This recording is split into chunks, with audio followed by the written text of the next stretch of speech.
What is up, everybody? Tues. From the hill. Dialing from the prophet over there on the ones and twos. Yeah. Rob's talked about this song before, and he finally brought it to you in Technicolor. Always. I'm having some trouble here, Jack. I'm hoping that the audio is coming through. I don't hear myself in the headphones. No? It could be a me problem. I hear you, buddy. Awesome. I'm glad to hear. Yeah. Glad to hear you can hear. I hear get some you. comments already. I love it. Oh, look, Nick, by the way, yeah, so Nick really liked this Facebook element live that we threw in, so Nick's actually throwing this up on Facebook Live. That's pretty exciting, actually. So for the people that cannot hear on Facebook Live, the audio, it's kind of a new thing. We're going to start doing this a lot more, but Jerry Rafferty is playing in our headphones at the moment, and we can explain. I think I should do the explaining on this one. Yeah, go ahead, Nick. Give us All the right, so a explanation. couple weeks ago we did a show, and we were talking about our favorite announcers in college basketball. And I mentioned what I thought was Jerry Rafferty, meaning Bill Raftery. So Who is a color commentator, by the way? right, so he's the guy that screams onions into the microphone. And you know what? I messed that one up a little bit. So Bill Raftery is the guy that does the commentating, not Jerry Rafferty, who of course is the singer, songwriter, saxophonist on Baker Street. Just brought us in with his musical stylings there. Yeah. So Smooth jazz. yeah, but it's a great song. So it's a good one to come into today. It is a great song. I really enjoy that song, actually. I do too. Also, before we get started, I want to get into one more thing with you. You messed up a date again, Jack. I did. So on this week's printout, Jack has the Saturday, April 6th version Today's the 7th. of From the Hill. Today's the 7th. So we got that out of the way. Thank See- you for doing that early on. You know, the thing is, it's sort of a shtick now that I say it out loud, or Nick can't really tell if I'm actually messing up the date on purpose or is it an accident. We're not sure. I think he's trolling a little bit. We'll see if it continues. So, lot to get into today, man. There's a lot of stuff going on in the world of sport. Both. No, turn your stuff. I had to turn up a little bit. Yeah, so a lot of stuff going on. The first thing that I think we want to get into is college basketball betting. Some of the recap of yesterday. Jack didn't have audio there. That's what it is. All right. Hey, there I am. Oh, sorry about that, man. Well, you'll have the audio in the video. Yeah, there I am. Holla at your boy. Really killing it What's today. up, everybody?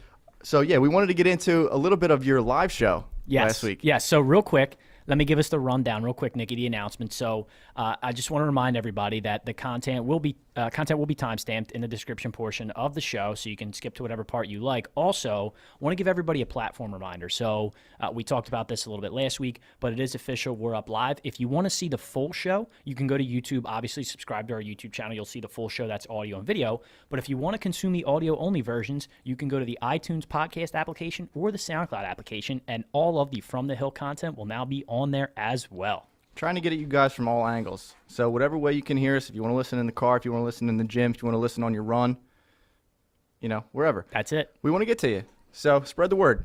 So yeah, Prof, what did you think about the first attempt at a live show on Tuesday? I loved it. I love the comments action. That's why I have the Facebook Live going right now.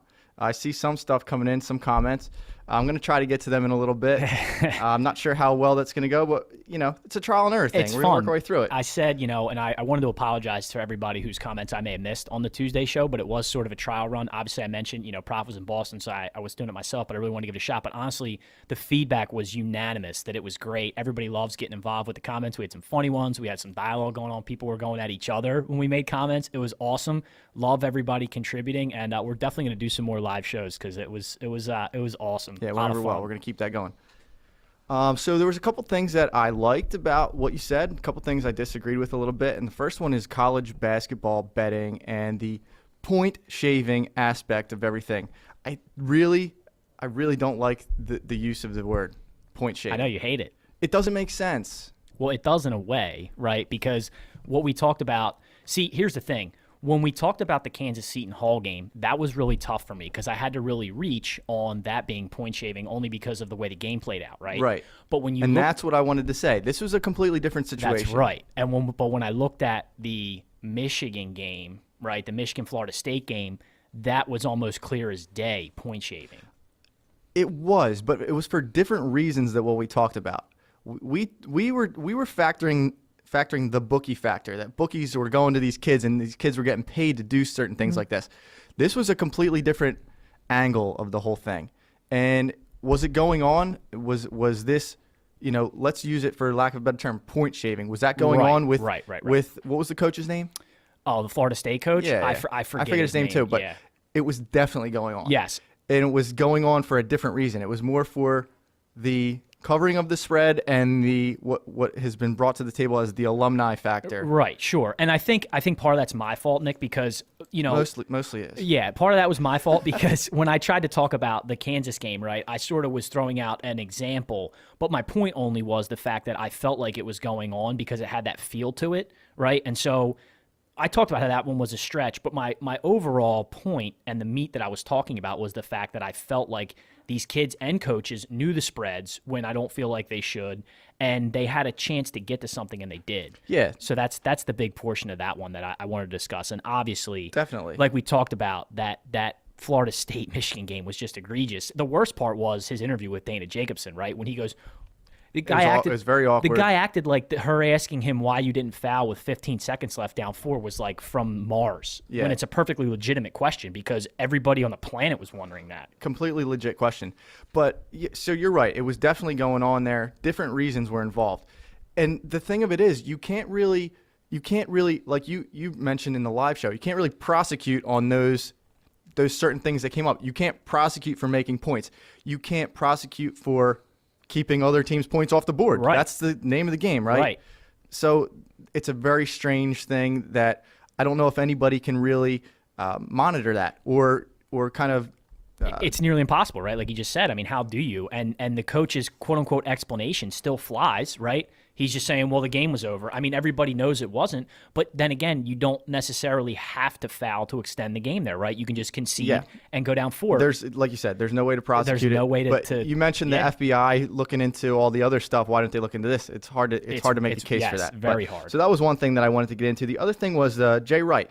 You talked a lot about getting him into the NBA and the possibility of him leaving Villanova. I say stay where you're at. So do I. He's got everybody coming back next year. For the most part, right? He's going to lose Brunson. Brunson will be gone. Now, where's Brunson going? That's a great question, actually, and his NBA prospects I question only because he doesn't have like a lot of the athleticism and the quickness and the foot speed and the jumping ability you like to see from an NBA athlete. Right. But he's definitely a next level player. I don't know if that's NBA overseas. That'll depend. I've heard like late first, early second. Yeah, possibly, and he'll get a sniff. Good player. Very good player. A guy you want on the team. But... And that lefty. Lefties, man, they just give people problems in the NBA. Look at James Harden. I'm not saying he's a James Harden type of player, but what lefties do is tough. But then again, James Harden in college, did we know James Harden was James Harden? No, we didn't. Right. I mean, but he was a 5th or 6th overall pick, so he went high. Actually, maybe 3rd. Anybody after 2 or 3, it's kind of a crapshoot, right? True. Yeah, a lot of times. So I want Jay to stay where he's at. He's getting into the upper echelon of coaches, and if you can bring in 1 or 2 more national titles, I mean, you're up there with. He's going to be on. He's a legend. You have John Wooden at 10. Which is nobody's going to get there. No, it's just a different era. It's a different time. It can't happen now. It's never going to happen again to get somebody long enough to win 10. No. Coach K's got 5. Adolph Rupp, who was a Kentucky coach from 1930 to 1972, has 4. And then you have Roy Williams, Jim Calhoun, Bob Knight, all with 3. Yep. So Jay's getting up there with those guys. Absolutely. I mean, I mentioned it. Those are 3 legendary names right there. I mentioned on the show the class that he's in just now is legendary, right? Because the only active coaches with more than 1 are Roy Williams, Coach K, and him. Definitely. So all of a sudden, he stepped into rarefied air just right there. And you're right. If he gets 1 more, he's going to be a thing of legend at that point, right? So for sure, that's pretty aggressive. I'm just moving the cameras around a little bit just to show Jack who's watching and stuff like that. We really appreciate you guys tuning in. So the last thing that I wanted to talk about, actually, there might be a couple of things, but the last thing I wanted to talk about was the Browns. Your take on the Browns. What's that nobody wants to play for the Browns? Nobody wants to play for the Browns. So, but you know what? They have made some moves here in the last couple weeks that it's starting to develop and look like a team, look more like a team.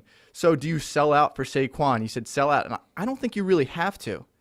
Well, so the thing is, in their case, right? You're right. The Browns don't have to sell out because they could take Saquon 1 and then wait for their quarterback at 4. Right. My only point of that is that even both cases, actually, of both of these positions you're trying to fill, running back or quarterback, if you don't have an offensive line, it's going to be a disaster again. And I don't care who you bring in at receiver and cornerback. If you don't have an offensive line to block for those guys, they're going to win one game again next year. The only thing that I'd have to say about their draft situation is if they really feel like there's one quarterback that stands out, you move up and get them.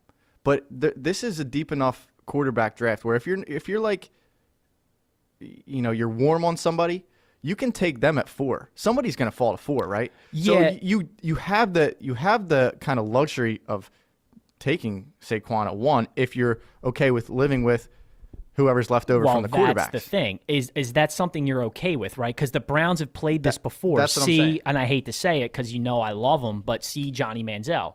See when they try and fill other positions on the field, higher in draft, and wait for it. A little bit different. But that's who they could be left with. They could be left with Baker Mayfield or Josh Allen, right? Somebody they may not be high on because if Darnold and Rosen go or Darnold and Allen go, they could be left with somebody they're not that high on. Each of the guys you mentioned, though, are much highly ranked prospects, more highly ranked prospects than Manziel. Than Johnny Football? Yeah, he went 25? Yeah, he went mid-20s. These guys are all going to be gone by 5. Well, the thing that the Browns risk here, right, is that you've got teams like the Bills who are now reportedly hot to get up into that spot. And so you're really, again, you're putting it out there. If you take Saquon 1, you could easily see 2 quarterbacks roll off 2 and 3. And then are you going to be putting the future of your franchise in your 3rd-rated quarterback? That's such a thing. But then again, here's the thing about the Browns, right? If you have up front, if you're that high on somebody up front. Well, yeah. I mean, it just depends on how much you think Saquon really factors. I mean, personally, I have a real problem taking a running back number 1 overall. I do too, but we haven't seen a running back like this for quite some time. I tend to agree. So it's this way or that way. But the thing is, here's the upside if you're the Browns. The Giants had talked about needing to maybe take a quarterback at this pick only because they may not be back up this high again. If you're the Browns, you'll be in the top 5 next year because you stink every year. So you get another top 5 pick next year. We'll see. I think they definitely need some help on the lines, in the trenches, as they say. The game's won in the trenches, right? But they're definitely making strides in the right direction. I want to see them be good. I hate to see a team I don't really care either way, but win one game over 2 years. It's embarrassing. Sure it is, but they're the Browns. They are the Browns. All right, so the last thing, I completely agree with you on Moore's comments on Rosen. So when he initially started saying stuff a couple weeks ago, I said, "Well, yeah, he's trying to get his stock down. Yeah, he's trying to sandbag him away from the Browns. He doesn't want to go to the Browns." Yeah, that's the first thing that I thought. I don't know why it's not been brought up. Well, what's crazy? Anywhere else? I've heard more commentary this week. Actually, a show that you like to listen to, I believe, the Dan Patrick Show. So I had there was commentary on that show, and it was Peter King, who I really respect as a writer, and he was even on there saying he's concerned about the comments Moore made. And to me, it's sort of mind-blowing that nobody's talking about this angle, this sandbagging angle. I heard a weird thing, actually it's pretty controversial, and may have been fake news, but it's just going over the top on the Rosen thing, that Rosen had talked about wanting to play in New York because of the Jewish presence in New York. I just heard that recently. But that's how far these guys are going to try and keep him away from Cleveland. So if you don't think that his coach is doing the same thing, I don't get how people can't make that connection. Well, yeah, he's kind of going around the houses, as they say. He's beating around the bush, and so for Moore to say that and drop his stock, it's not really tampering. You can't blame him for tampering. It's just an outside guy. That's it. Giving his opinion. Yeah, I mean, he's not at UCLA anymore, so he can say whatever he wants. It's a good way to control what you want to happen. I agree, and like I said, the fact that guys like Peter King and respected writers are saying that the coach saying about them concerns me. I don't know. All right, well, that was from last show. That was my thoughts from last show. Like I said, I thought it was awesome. I really want to keep doing the live shows. I'm having some trouble on the Facebook Live. It's kind of buffering a little bit. So for those of you that were trying to tune in that way, apologies for the lack of cell service or data service, whatever it is. But let's jump on to UFC. The UFC. The leagues. We don't talk a lot of UFC, but we don't. This is certainly a topic of discussion. Well, because Conor McGregor brings the news. Wow. So if you've seen the video, and Jack and I were talking, there's video out there from all different angles of this. Conor McGregor attacks a bus. Yeah, so let me give you guys kind of the layout here. So if you don't know, if you're not a big UFC follower, UFC 223 is set to go off this Saturday. So Thursday at the Barclays Center in Brooklyn, McGregor and his crew show up there. Now, McGregor's not on the card for Saturday, right? Because he hasn't fought in the UFC since before the Mayweather fight. He was in Ireland at the beginning of this week. Yeah, so what happened here that really got his grits overcooked is Dana White was stripping his 155-pound title. Now, for another half step back, McGregor currently, or as of Monday of this week, was a double belt holder in UFC, the 145 and the 155. But he has not fought in almost 2 years, That's right, and he has never defended his 155. He won it and then hasn't defended it. And so Dana White, and then McGregor didn't have any plans to fight soon either, so Dana White saying, look, you can't just hold a title and not defend it. Right. So this week he's going to strip his title. Of course, that gets Conor a little fired up. But setting the stage, so he shows up to the Barclays Center in Brooklyn with the guys that are in his fighting sort of posse, right, or his crew that he trains with and he's friends with and fights with, and just goes absolutely nuts in the loading dock area. The video is pretty incredible, but he tried to toss multiple heavy objects, right? Some of them got blocked. Yes. He started with some trash cans. Right. So just to back up a little bit, his boy, the guy on his quote unquote team, gets into a fight or an altercation. This guy's Artem Lobov is his man, right? His training partner. That's his buddy. That's his bud. Yep. So he was confronted by this guy Khabib Nurmagomedov, and they're supposed to fight. They're on this card. So they get into a fight at the hotel Tuesday, and what happens? And this is the bizarre part: is Conor's in Ireland. They fly in. And he brings like 20 dudes with him. Like oh, yeah. They Irish showed up squad deep. Gangster style. He flies everybody in.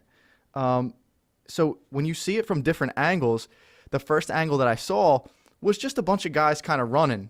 And you saw trash cans. They're like knocking over trash cans. And I'm like, oh, they're knocking over trash cans. It seems innocent at first. And then you see the angle from inside the bus. And here comes Conor McGregor. And he's holding it was a hand truck. A metal hand dolly, truck. and he throws it, and you just see the window smash, and they show the guy's face cut open.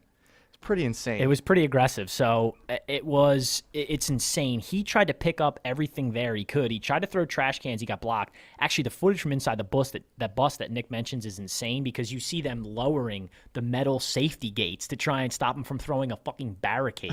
Like, it's insane. Yeah. But he gets the hand truck through, and it spiders the glass on the window everywhere. It was a pretty insane scene. We've got some commentary here. Dana White joined the new show on ESPN, Get Up, and we talked about the incident here that we want to let you guys listen to Dana. And to be clear, you've spoken to him since this, yes?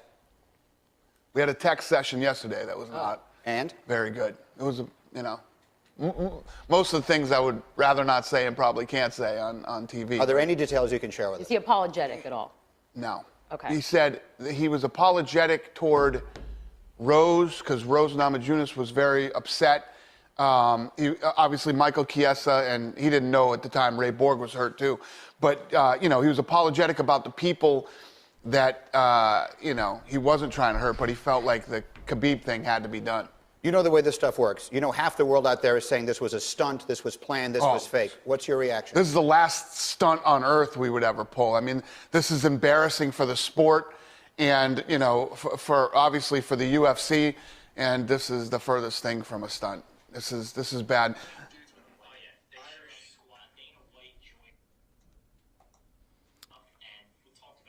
All right, so that was Dana White. And what he's basically saying is, I'm not backing Conor up. So essentially, what the big thing here was what came out, right, and what prompted, you heard Greeny's question about, is this a stunt? And when you watch the video live, it sort of has that feel to it because it has like a WWE feel, right? It looked stunty. They're picking stuff up. They're throwing it. And if you didn't hear the background, right, that Nick and I laid out, you could think that this was easily a stunt. But that's the part in the interview that Dana White really was adamant about the fact that, no, this isn't a stunt. I had two of my fighters on a card get hurt, and now they're off the card. Now they're scrambling for a card to fill up a card for a UFC pay-per-view that they charge, what, $65 for, $75 for? And some of these main fighters are off of it, and it was absolutely not a stunt. It was legit, and it was horrible.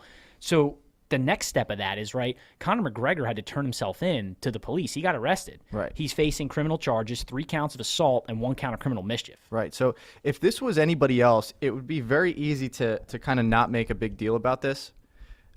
as you know, and as we've seen over the past, fighters have a natural tendency for violence. That's why they're fighters, right? So they have a few screws loose to begin with. But what's different here is Conor McGregor is bigger than the UFC. He's actually more famous than the UFC. He's outgrown the UFC. So he is the face of the UFC more so than Dana White at this point. Would you agree with that? I do agree. And actually, you, as always, Nick, great straight man, you're taking it where I want to go with this. Perfect. My opinion, Conor did this for a reason. I don't think he has plans to fight in the UFC ever again. That's just my opinion. I think he wants to fight McGregor or Mayweather again. I think he wants the huge payday, but I don't think he ever wants to go back into UFC again, because if he goes into the UFC after all this time off and loses, all that luster that he had built up and that bravado and the mystique of Conor McGregor is gone. What does he have to gain at UFC anymore? Nothing. Because you see so many times, and we've seen it with Ronda Rousey, where she kind of outgrew the UFC. She was bigger than the sport itself. And then she went back into the ring. And then she was embarrassed in front of That's right. billions. And she's into the WWE now. There's a Hollywood aspect that goes on. Right. I think McGregor's heading that way. Dude, I'm telling you. To make his money, he's getting paid. I totally agree. He had that one fight. He got paid more than he's ever got paid in the UFC. And so how can you go from that Mayweather fight when he got paid more than he got paid his entire UFC career and go back to fighting UFC for the money that he gets? That's why he talked about trying to get ownership in UFC, right? He needs to, if he's ever going to fight again, he's going to have to get paid at exponentially higher levels than anybody ever has to fight in the UFC before. And I just don't see that happening either way around. I don't see UFC agreeing to those terms, and I don't see Conor. So I think he did this calculated enough so that he sort of keeps himself relevant, keeps himself in the news, but gives himself an out to not have to fight in the UFC for a year. He could be easily facing some sort of ban, right? So it coincides with him not fighting in UFC anyway, and then sets up the next Mayweather fight. Like, is he going to face jail time for this? Probably not. So what's $50K? What's a charge on your record if you're Conor McGregor? It's free publicity is what it is. It really is, and it's kind of sad, but that's the way it is. But when you are the face of an organization and you are you're bigger than the sport itself. Can you imagine LeBron James or Mike Trout doing something like this? Well, I can sort of imagine something similar to this that we talked about at the Malice at the Palace. Right, but they weren't superstars, but not the top guy in the game, right? Like if LeBron James was involved in a fight with fans, and the fact that he tried to what Dana White said, tried to justify his actions, it's a little bit crazy. The publicity side of things is he's going to stay in the limelight, even if he doesn't fight in the UFC. No, and that's where I'm going. I think, honestly, his goal was just to get back into the light. Let's be honest. Have you heard from McGregor in the last 6 months? Because I haven't. No. Well, when was the fight? When was the Mayweather fight? Mayweather fight, I feel like, was like 6 months ago, right? It was fall of last year. Yeah, I don't remember. I fell asleep before it went off. I really did. I got it at my house. I had some people over. But, yeah, I think it was the fall of last year. So 6 months ago. And we're talking about him. Yeah, so. and that's what he wanted. Yep. So that's all we have to say about the Conor McGregor deal. Yeah, more to come. There's definitely more to come on it. We'll get the updates on the criminal stuff and the follow-up from that. But what I'm really interested in, and I'm going to check it out later today, I don't even think that they've finalized it yet, they're scrambling to fill guys in for this pay-per-view card now. Yeah, there was a couple different reasons for that. One was the guy that got cut was on the card. He's not fit to fight at this point. The other thing that was unrelated to this was there was someone that did not make the weight, and they're looking to fill in, a guy on a couple hours' notice. Right. I heard up to 4 guys are getting have been cut from the card, and that's what, like half of a pay-per-view fight. Like Dana White has got to be behind the scenes just killing himself. Well, right now. so when the most interesting thing happens, in the hotel loading area, this isn't a good card for them, but it's generating more publicity than. Right. Well, if Conor was on the card, it'd be great because everybody would watch, but he's not. I think people will now watch to hear commentary from. Joe Rogan on the matter. You listen to Joe Rogan's podcast? I have, and he's cool. He's funny. He actually, he comes at it from a couple different angles. He's funny, but at the same time, he tries to inform, and he does some kind of, life lesson type stuff. Yeah. So I like it. I don't listen to it religiously, but he's not bad. I'm not a religious guy with him either, but I was talking about him in his podcast the other day. He's a really interesting guy. Just his whole setup, like how he got to become who he is, and UFC commentator and Fear Factor and everything else. Right? It's pretty interesting to me. Fear Factor, it was a while ago. That was a long time ago. But what's happening in the NBA, Jackson? So let's move to the NBA. Yeah. I sort of Threw that one in on you. yeah, you did. It's good. I love this tune. The cowbell. Yeah, we're down to the wire here. That's it. So I talked about this on Tuesday, and now here we are Saturday, and more games have gone off. So legitimately, because it's the 7th, right, Nick? I'm just date checking. It is the 7th, right? Today is the 7th. Today's the 7th. Yes. So the playoffs start next Saturday, the 14th. That's a week away, right? So we are getting down to the wire in the NBA, and a lot has changed. We're going to start in the Western Conference standings.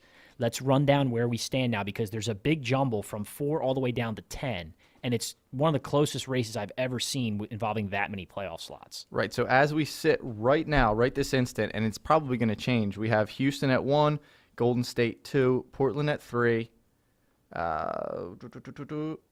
Utah's at 4, New Orleans 5, Spurs 6, OKC at 7, Minnesota at 8. And Minnesota, as you pointed out, they have Jimmy Butler back, and that's Yes. a huge deal. Jimmy Butler just came back to kind of try and save the Timberwolves here, as Nick likes to call them, because they have slid huge in the standings without him.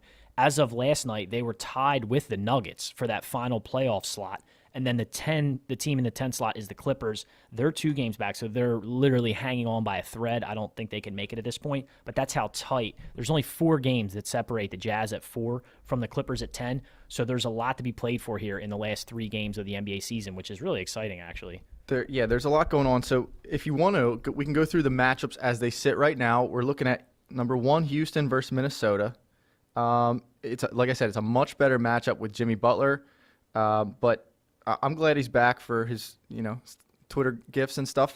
But is this going to be a matchup at all? So here's the problem with that matchup. I think for the Timberwolves, that's a bad matchup for them and the way they play, because when you look at the way the Rockets play basketball, that up tempo, they're going to completely nullify the Timberwolves' best player, and that's Karl Anthony Towns.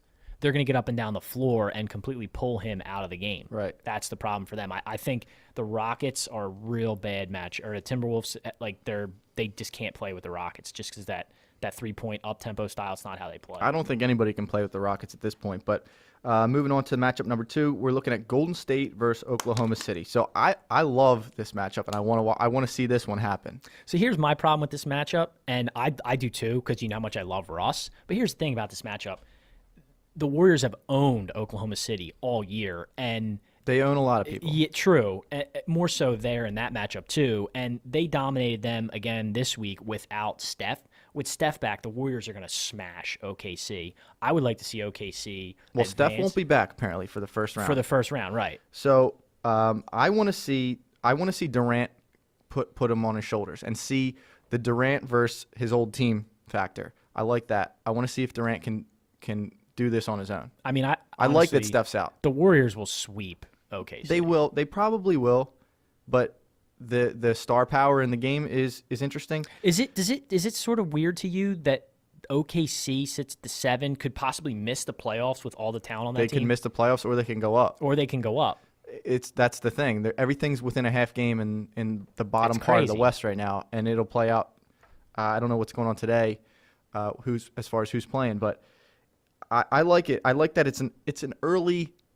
I don't know if you want to call it test, but it's an early test for Golden State. I think they've cruised through so much of the season that I don't know if that's going to help them or hurt them. Do you know what I mean? I agree. You can get rusty doing that sometimes, it's a little bit theory, right? It's the do you rest games, the last game of the NFL season, or do you rest guys in the NBA? Personally, I think the Warriors are just, my take on them. I think they're the best team I've ever seen. I've never seen any team score at a clip like they do. Plus their defense, I don't think anything can stop them, minus injuries, right? Like if Steph's not right, if they've got guys getting hurt. I know Clay was a little banged up. He just came back. Durant's been a little banged up. That's the only thing, in my opinion, that can stop them. I agree with you, but I don't think over the last couple of years that they've coasted the way that they have this year. No, absolutely not. So I'm interested to see if that's gonna cause some rust, or if the rest is gonna help them. True.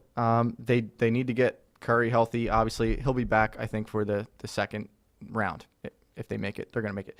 The third matchup, Portland versus the Spurs. Both teams mediocre at the moment. Last 10 games, the Spurs have gone 6-4, Blazers 5-5. Yeah. Nobody's lighting the world on This fire. is an interesting matchup. Here you could easily see the Spurs beating the Blazers just because of their experience. And by that experience, I mean age, right? I talked about how they're really old. The Blazers can light it up. They've got one of the best backcourts in the NBA. I mean, that would probably be, honestly, the most interesting matchup in the West, only because if you look at the 4-5 as it stands now, does Jazz Pelicans excite you at all? I mean, not really. You like to see Anthony Davis just to see if he can. Did you see scoot on to the his? next. Speaking of Anthony Davis, did you see his April Fool's joke that he pulled on everybody? No. He put a thing up, and Barstool got involved too, that he had done a nice fake shave of the unibrow and put it up on April Fool's Day. Oh, really? Yeah, and everybody went wild, like, no, the brow's gone. I did not catch it. Yeah, and then he came out the next day and didn't say it was gone. So yeah, we'll see. We'll see how the teams shape up here for the matchups. I think honestly, yeah, like you talked about, the most compelling thing are where the Thunder lands here, and then are the Warriors going to be healthy? Because if they're not healthy by the time they get to the Rockets, they need a full contest to beat the Rockets. My opinion, they need everybody to beat the Rockets. Yeah, that's what we're pretty much banking on. So I just have a question here. Do any but two of these teams have any shot of getting out of the Western Conference alive? I mean, it's a 2-team race. Yeah. The matchups are going to be fun to watch as far as, Portland Spurs might be okay. I did have a question to ask you on here. Do you think that the age of the Spurs is going to help them or hurt them as far as experience versus being slow? But I think you kind of alluded to that a little bit. Utah, New Orleans, their last 10 games, Utah's 7-3. They're kind of going well right now. But yeah, I think we both agree, and I think everybody out there would agree, this is a 2-team race in the conference. Let's move on to the East matchups, which are a little bit more interesting. The East is nuts right now. I sort of alluded to this on Tuesday, but there's been a big update since Tuesday that we have to start with. Now, I said on Tuesday that Kyrie Irving may be out for the rest of the year. We got confirmed yesterday. Kyrie Irving, knee surgery, out for the rest of the regular season and the playoffs. Yep. Now the East is truly wide open. It truly is. And I'm very excited because our Philadelphia 76ers are the hottest team in the sport. The Sixers are red hot. So let's sort of give you a quick lay of the land of the East, right? As it stands now, we still have the Raptors at 1, right? And they've sort of run away with that 1 seed, especially with Kyrie and the Celtics. Yep. So the Celtics sit at 2. As of last night, and we're going to get into this game a lot after we go through this portion of it, the 76ers sit at the 3 seed, and the Cleveland Cavaliers sit at the 4. Yep, and then from there you have the Pacers at 5, Heat at 6, Bucks at 7, and Washington at 8. Some of the bottom matchups are going to probably be moving around because there's still some shaking out to do as far as who lands where. But the matchups as they look right now is Toronto versus Washington. Does Toronto want this matchup? No, they don't. Remember, we alluded to this back a couple weeks ago, actually, when we were talking about sort of the playoffs starting to shape up. This is a worst-case scenario for the Raptors. They're going to get the Wizards at the 8. I didn't get a chance to check John Wall's injury status, but if John Wall comes back, the Wizards are a better team than Toronto at the 1 seed. And you get into the playoffs and how they have struggled mightily in the playoffs, and they have to play the Wizards in the first round. I could easily see an 8-1 upset. We'll see about the John Wall thing. I don't know if it's going to be that easy for him to just jump right back in. True. Right now, their last 10, they're 2-8, so they're not exactly setting the world on fire. They're Toronto's running mediocre right now as well, and they don't care. Toronto's locked up that 1, so they're kind of whatever. Yeah. So it should be an interesting one to see if Wall gets back into the mix. Yes. That's really going to be the one That's to the watch. key, because I don't think the Wizards can beat the Raptors without John Wall playing, at least playing at a semi-high level. I don't think the Wizards can beat them either way. Really? I don't. I think that the talk about Toronto's lapses in the playoffs is kind of you're starting to believe gotten in the them Raptors. gotten them woke a bit. That dino with the basketballs got you believing. It's my favorite. It's my favorite one. Now I like the Timberwolves too.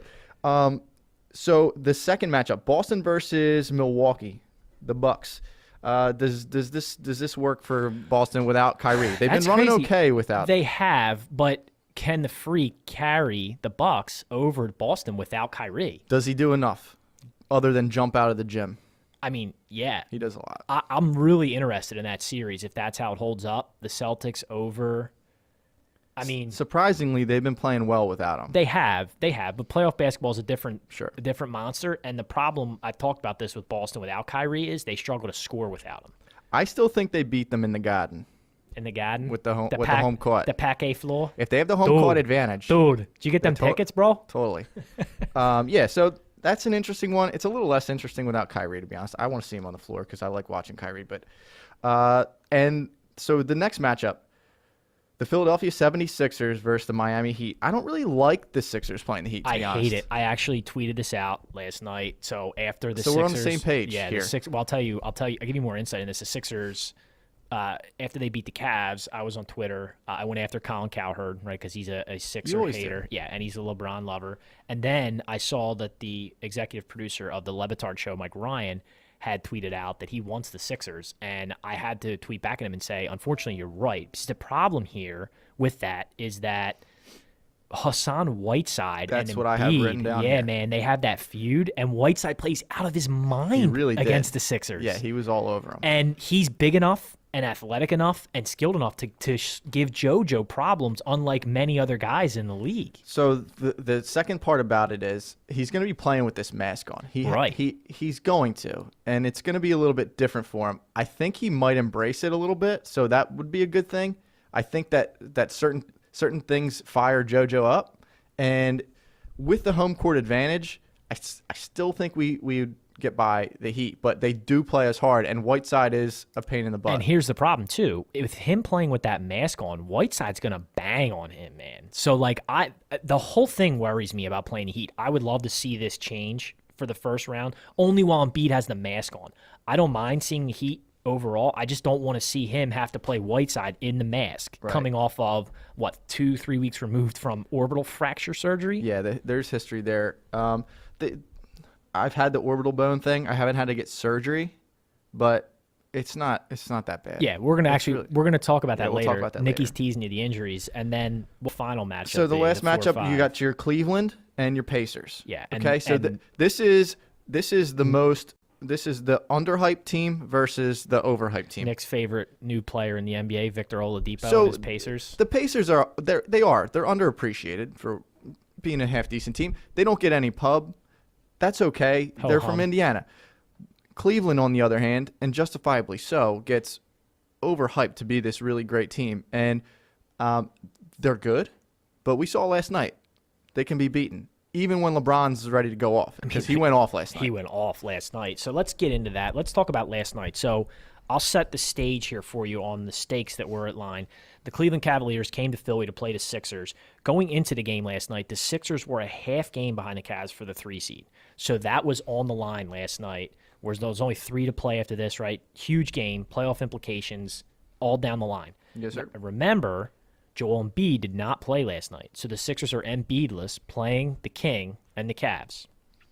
Yeah, and they came out of the gate, and as they almost always do. They came out of the gate and went up 30 points. They destroyed the Cavaliers. They're up 30 at the half. Well, close to 30. It was 78-55. Do that math. That's what, 33, 32? Yeah. Sure. Ridiculous. I trust your math. I don't know. It was horrible. It was bad math. I think it's like 25. They came out roaring, and going into the third quarter, things started. The momentum shifted a little bit. Yes, and here's my problem with when the Sixers do this, and I've been talking about this all year. It's a combination of things. So one, you get up so much, right? And basketball is a game of runs, always. You get up so much that you start to get a little lackadaisical on defense and on offense. They turn the ball over, bad possessions. You start taking bad shots. You Yes. start taking shots that you wouldn't otherwise take. Bad shots, bad possessions, and turnovers, and then teams going to run. Not to mention the fact that this team has the best player in the world, and so they're going to come roaring back.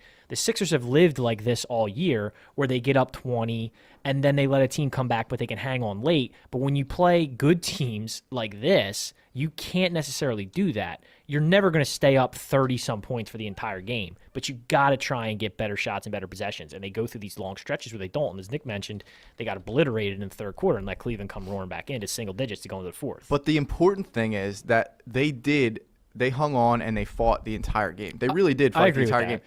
The couple points that I saw that really stood out to me is J.J. Redick is such a massive part of this team. He's so good. He's such a big part of this team because He's a constant threat from the outside and inside. I mean, like I mentioned, like he's starting to get to the rim a little bit more and get to the line a little bit more. And I wanted to stop you there because we talked about this, remember, with Reddick and getting to the cup. And remember, he's shooting the ball so well right now. The teams have to overplay that shot, and then he is so dynamic that way. He draws a lot of fouls from the outside, too. Yeah, I mean, you like what he brings to the team. We talked about this. Him and now even like Bellinelli, right? And these guys that can stretch the floor is so important because Ben can't necessarily do that. I want to mention something about Bellinelli later, but to keep going on Reddick, another important part are his celebrations. Have you seen them? Yeah, he does some awesome celebrations after he makes the shot. And seriously, I'm being serious about this. It's important because he's the true veteran on the team. Oh, yeah. On a team of such young guys, for him to go out and show that kind of swag and like, hey, we're going to be in here with LeBron. Like, we can play with these guys.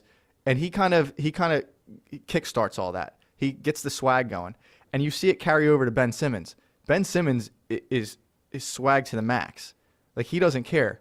He's playing with like flash. He wants to dunk on your face. Yeah, and he does not play like a rookie. He's a rookie technically, but he is playing like he's 5 years in the league. He's so good. So to build on Nick's points, JJ dropped 28 last night. He shot the ball very well as he's been down the stretch. And you're right. It's part of what he brings because he carries with it the veteran clout, the respected clout in the league as a premier shooter and player. And Ben went off last night, okay? Ben, 27, 15 rebounds, 13 assists. Yeah. Insane. LeBron also went off, 44, 11, and 11. He's still the best player in the world, and he shows you at times how still unstoppable he is at 33. You know, I saw a crazy thing mid-game about LeBron. They showed his draft class and where these guys are in the league. I did see that. It's crazy. So LeBron went 1, right? Darko Milicic, we all know about him. Right. Chris Bosh goes 3. He's gonzo, right? Yeah. Or sorry, Carmelo goes 4 or 3. He's, whatever. Bosh is 4 gone. Corver was down there. Corver's still down the bottom.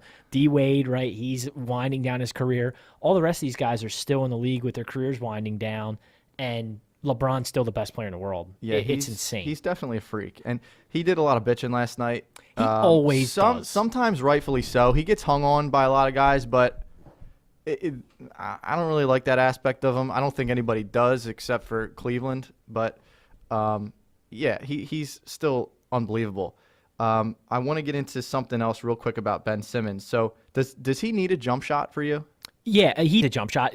I'll tell you what I saw last night that I loved, and it was part of his jump shot. So would you take him though if he never developed a jump shot? Of course, right? Like I would take him as is right now. Of course, 100% over almost anybody else in the league, right? Absolutely, 100%. I would take his athleticism, his ball handling, his size, everything that he brings, his court vision. I would take it all. He creates so many open looks, like wide open dunks so and wide open shots for everybody. And he's so big. But he does need a jump shot, but it doesn't necessarily need to be a ranging 3.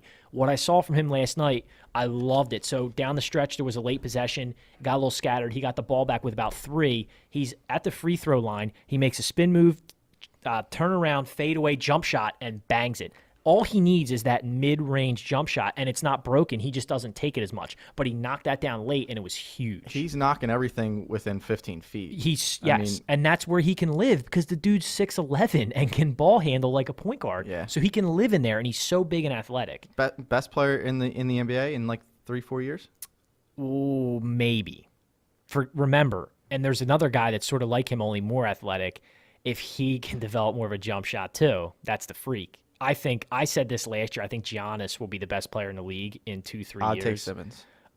Ben Simmons is a better basketball player than Giannis, but Giannis is one of the most freakish athletes we've ever seen. I agree, but I still take Simmons because I think he makes everybody around him so much better. I do too. And to build on a team, I mean, that's all you can ask for.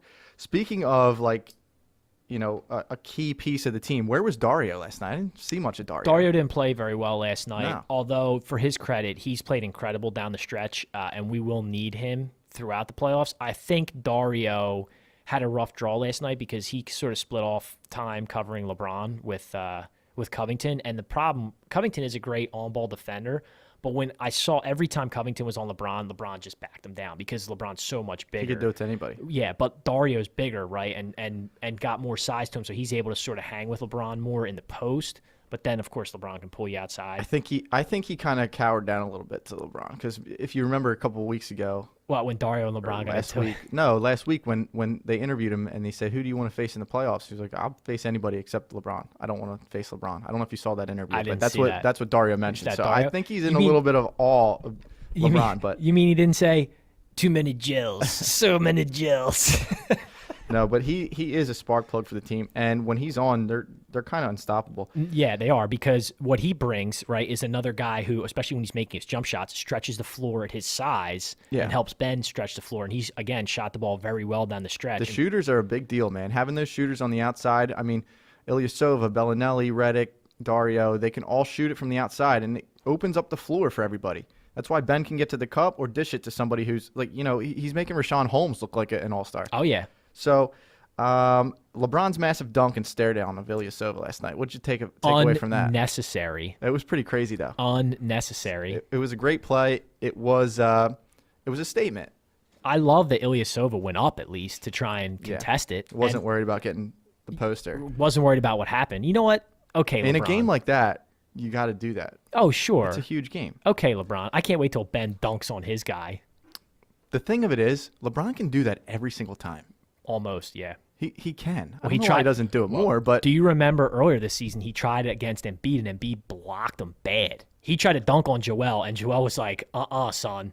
Because, let's face it, LeBron at 33 can't out-athlete Joel Embiid.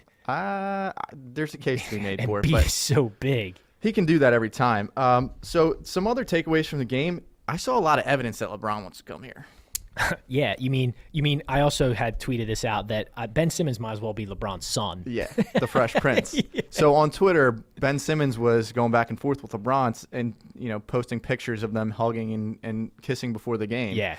And said the Fresh Prince and King James, and LeBron came back a couple times. They went back and forth. But Yeah, they were bro hugging on all social media platforms last night after so the game. yeah, and as LeBron's over toward the bench, he's talking to Embiid. He's chumming it up with everybody. There was a good energy in the crowd last night. That's got to be a big factor for wanting to come over here. Seeing the young guys, seeing the push that they're making this last stretch, and you look at them as LeBron say, "I want to get a couple more titles. I'll scoot on over to Philly." That's it. So- That's it. And we talked about this before. I don't see it doesn't make more sense for me when you talk about potential landing spots for LeBron than to come to Philly, because he stays in the East. And legitimately, if he comes here, they're a threat to the Warriors day one with this team as constructed now. Look, Fultz is starting to contribute and play well. I don't even have him listed here, but he's been playing very well. Like, if LeBron comes here, they're the best team in the league, rivaling the Warriors. And if he wants to go through 34, 35, and 36, sort of getting into the twilight of his career with his best chance to win, I think undoubtedly from a basketball perspective, it's right here in Philly. Definitely. I was dumb to say that we may not want him. It was just a feeling. Like, I said it up front that it was stupid. I wanted to say to you that it's not, and the only reason that I say that is because there is something to be said for completing the process with these guys and not bringing him in. There is. It's more of a moral thing. Like, you feel, I don't know, maybe better about It's it. total the redemption. way that it happens. It's total redemption for Hinkie for getting kicked out the door, but actually the process coming through if they could do it without LeBron. It is, but you know what? I don't care. I want him here next year in the title. So yeah, you need to understand though that part of that process, part of the entire process, was creating a team that free agents would want to come into, and that's so when you factor that in, and they did that this year. It's not unpure. True, and they did that this year because look at Redick coming in, right? He saw what they had at the core and wanted to come here. Definitely, and he picked the right spot. Oh, 100%. This is a good spot for JJ. Oh. I want him to stay. I like him a lot. Last thing I want to talk about the game. Bellinelli kind of scares me a little bit. Why is that? Bellinelli's a good shooter. He plays hard. He's a good player. I like him.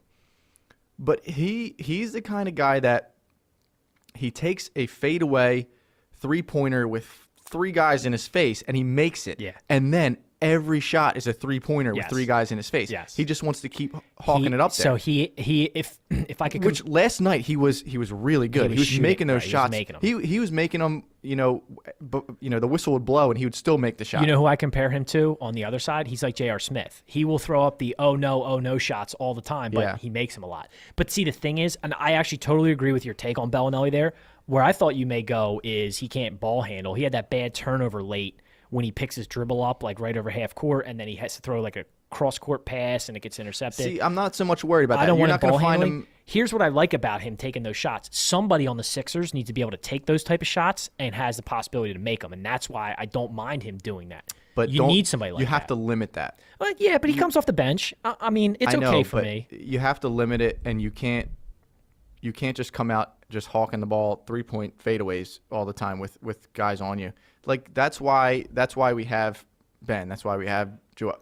You don't have to take those shots. Do you know what I mean? Sure. So I get it. He's good at them. He makes them a lot. And like I said, he was unbelievable last night. But it just kind of scares me. It's just one of those things I No, wanted to mention. I'm with you. So- I like that part of his game too. Like I said, I like a certain amount of that because on this team we don't have a lot of guys who are like that. So I like that part of it. But yeah, it does scare me. And he'll take some bad shots. He'll take some bad shots. So kind of looking at the overall picture of things, they have a real shot. They have a real shot at winning the East. Yes. That would be insane. For this year, Insane. right? Yes. Philly has been on a stretch. They have a this year. legitimate shot at taking the East. I love it. I think they're going to be in the finals. I tend to agree. Honestly, for me, the big key is obviously Embiid. We can't do it without Embiid. As great as we looked last night, we can't beat the Cavs in a 7-game not gonna be- series yeah, to be without consistent. Embiid. We need Joel, so it's going to be all about how he comes back from the injury. And it's to your point, because it's an orbital bone, it might not be the biggest deal, but that's like 3 weeks off from him playing, so that's conditioning. He's a big guy. There's a lot of factors that go into that with him coming back here. Right. So I think he's going to be the key because the rest of the team is rolling perfect. Definitely. So that's kind of an overall look at the playoff picture, how it looks right now, how the Sixers look going into things. We're going to kind of shift a little bit now. Yeah, and we're going to get into my wheelhouse. Yeah, we're getting right into Nikki's wheelhouse. That's Major League Baseball. So Phillies manager Gabe Kapler. Let's start there. Okay, so let's start at local. yes, let me give you. So Gabe Kapler apparently is a super analytics robot sent back from the future to kill John Connor. I'm He scared. really is quite a robotic guy. Yeah, well, he kind of looks like a robot. If you've heard him talk, he sounds he like sounds robotic. he sounds like he's kind of laid everything out that he wants to say and just reading off of his script. But Come with me if you want to live. so there's a couple things that happened over the last week, starting from, I guess it was last Thursday, opening day, that have really drawn some concerns from the Phillies faithful. And it started with game number 1. It started with Aaron Nola.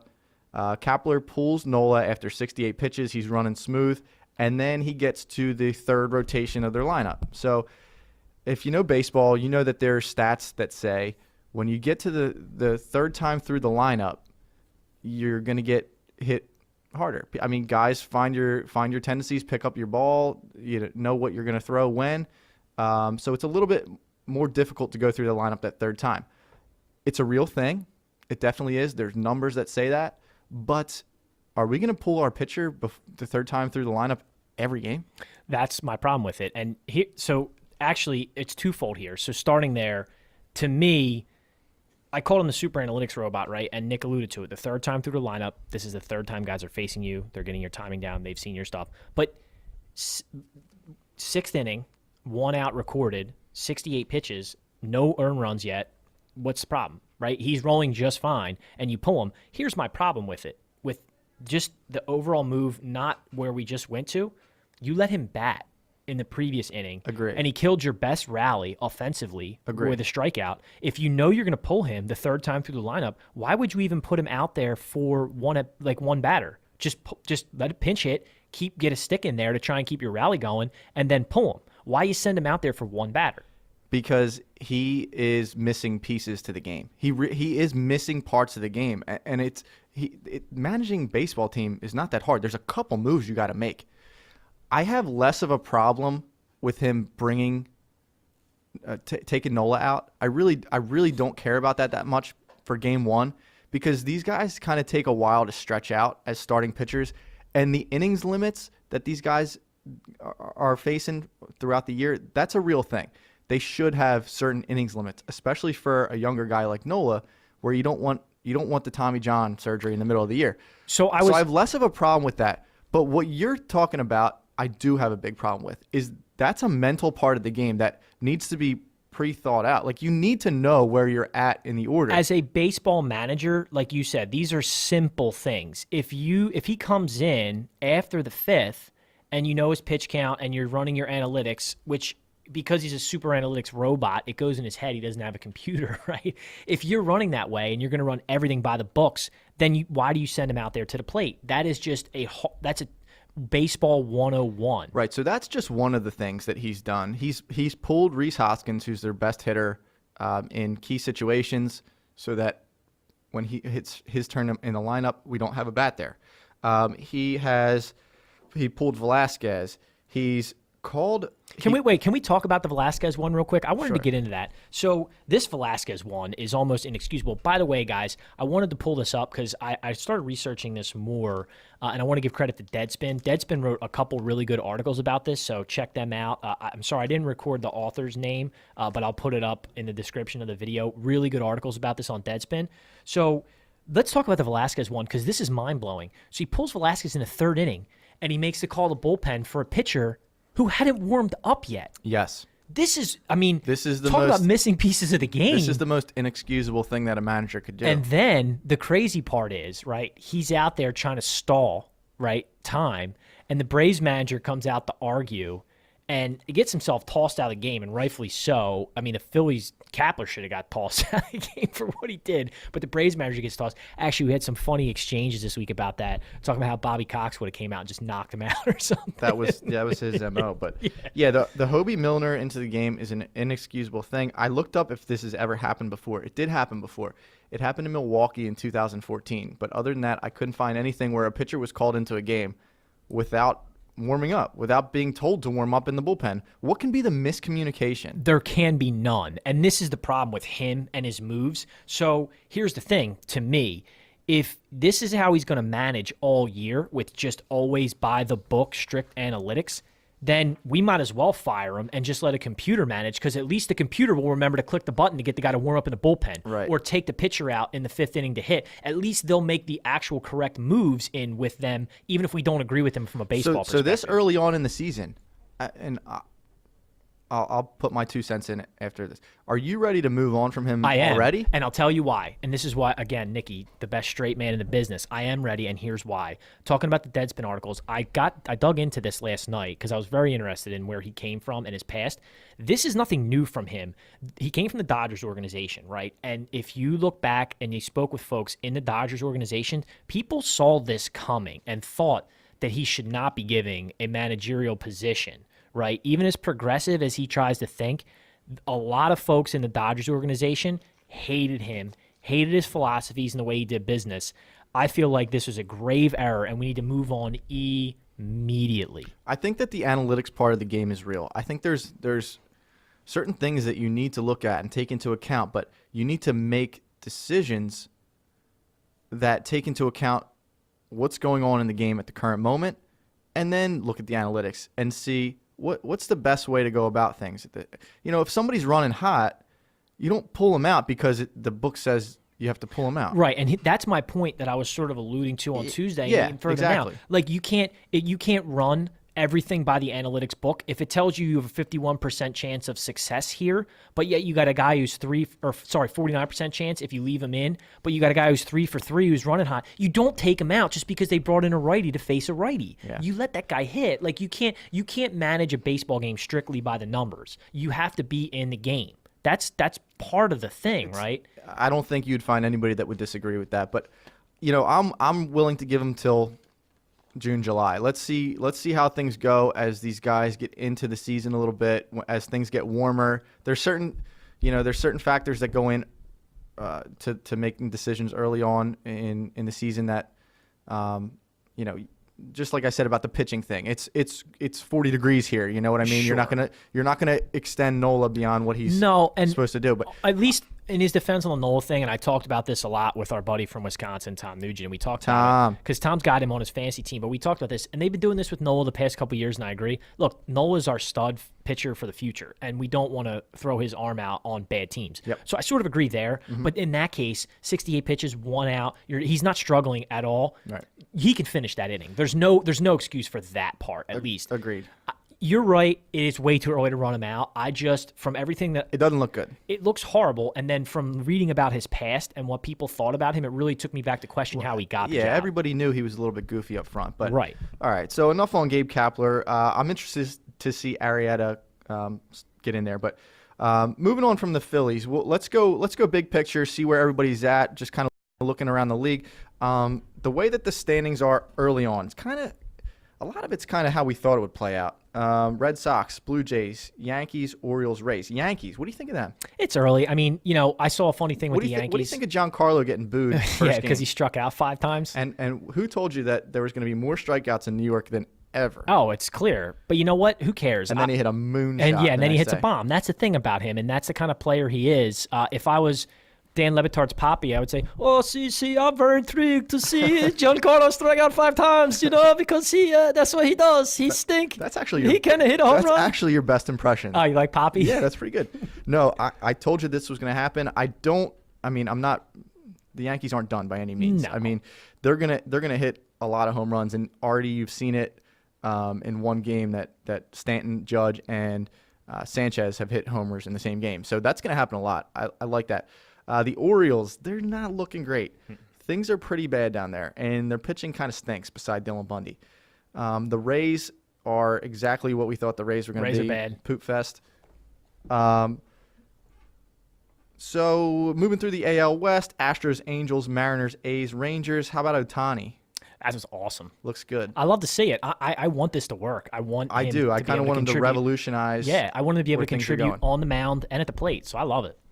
AL Central, Twins, White Sox, Indians, Tigers, Royals. Not really a great division. The White Sox are an up-and-coming team. I'm really excited to see some of their younger guys come through the system. They have some pitchers that aren't even up yet that are going to be exciting. Pale hosers from the Windy City. They're going to be fun to watch. They have guys like Moncada that were stud prospects. I'm interested to see how they do. NL East, Mets, Braves, Nationals, Phillies, Marlins. Marlins are a dumpster fire. We talked about that. If the Mets stay healthy. Yes, if the Mets stay healthy, division over, they've right? They've got a great team. Division over with that pitching rotation. But we've seen that pitching staff fall apart many times. Certainly have. NL West, Diamondbacks, Rockies, Giants, Dodgers, Padres. Dodgers way down there. Yeah, but they'll be fine. Kershaw looks bad. Yeah, that's fine. No concern? No. Do you? A little with bit. him? A little bit. I mean, what is it? 2 starts? He'll be fine. A little bit, and I really like the Diamondbacks because they have some pitchers now. Greinke, Robbie Ray. If you know Robbie Ray, Sure. A lot of strikeouts from that guy. They got a good staff. Goldschmidt. That's going to be a tough division for them because I think the Giants and Dodgers are both going to make the playoffs. They're both really good teams. So I don't. Giants, not so much, man. I don't agree with you with the Giants. I think the Giants make a run.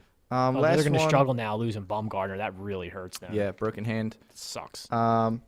So did I say okay? So the Central we have Pirates, Brewers, Cubs, Cardinals, Reds.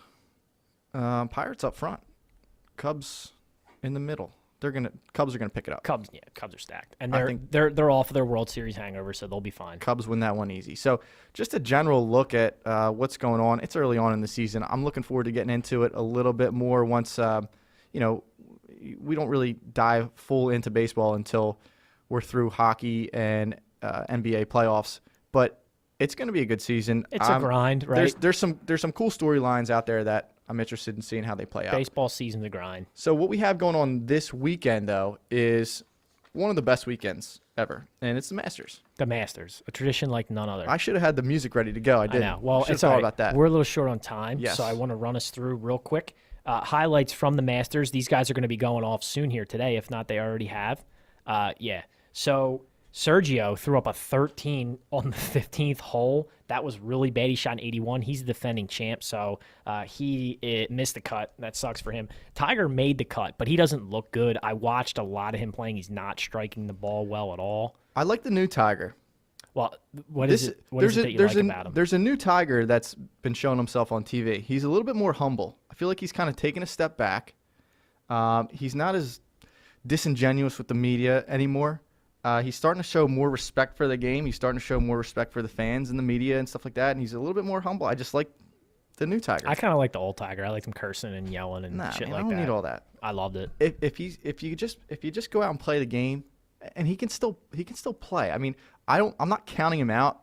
He's well behind, but I think he's still capable of putting up the 65. Oh, he absolutely is. I mean, he hasn't done it yet. I saw him hit a couple shots yesterday. He hit a little bit of an errant tee shot, and he's sitting on the first cut, and he's got to get about 210 to the green, and he's got to hit a line drive shot, and he just hits a beautiful shot, just a great golf shot. He's still got a great swing. By the way, the crazy thing about him, even with his back surgery, he's recorded the highest average swing speed on tour, which is great. So, Patrick Reed leads the field right now. Then running down, Mark Leishman, Henrik Stenson, Rory, and Jordan are right there within 4 strokes of the lead. The dream Final Four for me right now is Dustin, Rory, Jordan, and Tiger. That would be awesome. Dustin's right there at 3. Dustin is such a monster hitter. I love watching that guy play.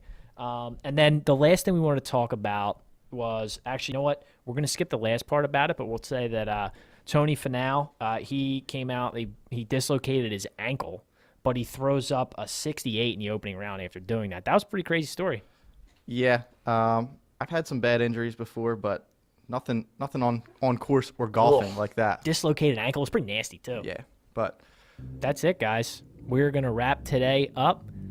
Big from the hill. Don't forget, guys, if you like the show, make sure you subscribe on all of our platforms. Once again, that's YouTube for your full show. For the audio-only versions, that's the iTunes application, the iTunes podcast application, and the SoundCloud application. Guys, we do it all for you. Thanks so much, guys. Appreciate it. Swags out. Happy Masters.